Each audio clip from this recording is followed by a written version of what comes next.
Gusto mo bang matutunan kung paano alagaan ang 45 days na manok? Sa video na ito, ituturo ko sa inyo ang step-by-step na proseso ng tamang pag-aalaga ng broiler chickens. Bago tayo magsimula sa pag-aalaga, siguraduhin na ang poultry house ay maliwalas, may tamang ventilasyon at protektado laban sa ulan at sobrang init. Ang tamang sukat naman ng kulungan ay 1 square meter per 10 to 15 chicks para hindi sila magsiksikan.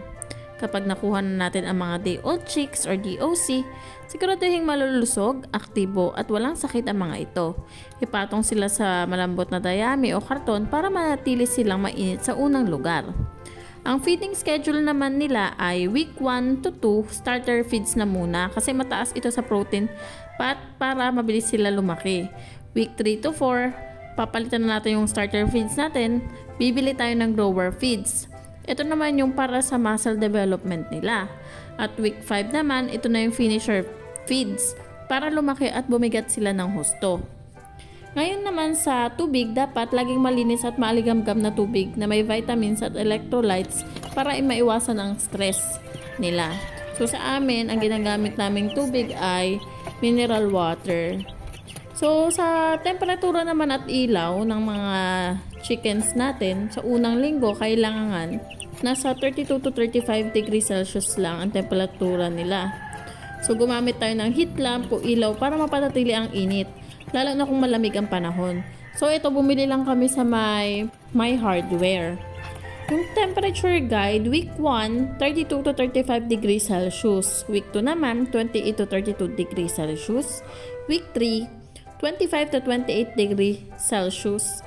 At week 4 to 5, yung natural temperature na yung gagamitin natin. Guys, ganito yung bahay ng mga natin.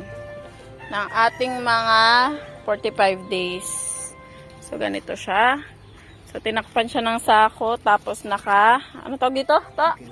Chicken wire. Yeah. Yan. Yan yung bubong. So, yan. Ilan ang lapad niyan? 3 by 5. 3 by 5 guys. Kaya paikot natin. So, ganito guys. Ayan. Sealed na sealed. Tapos may connection siya na ilaw. Para sigurado na mainitan ang mga hayop. So, ito yung 1 day old chicken natin guys. Papakita ko sa inyo. 40. Magkano ito isa? Magkano daw isa ito? Ito. 46 or 43. So, meron tayong 20 na manok. Ganyan siya, guys. 20 na manok. Meron, wala na yata silang tubig. Naubos na. Yan, ganito siya, guys. So, pag bibilangin nyo sila, matataba na ito.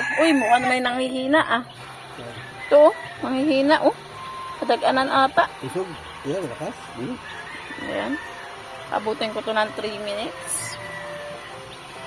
Compute natin kung magkano yung magagastos natin dito sa mga pagkain nila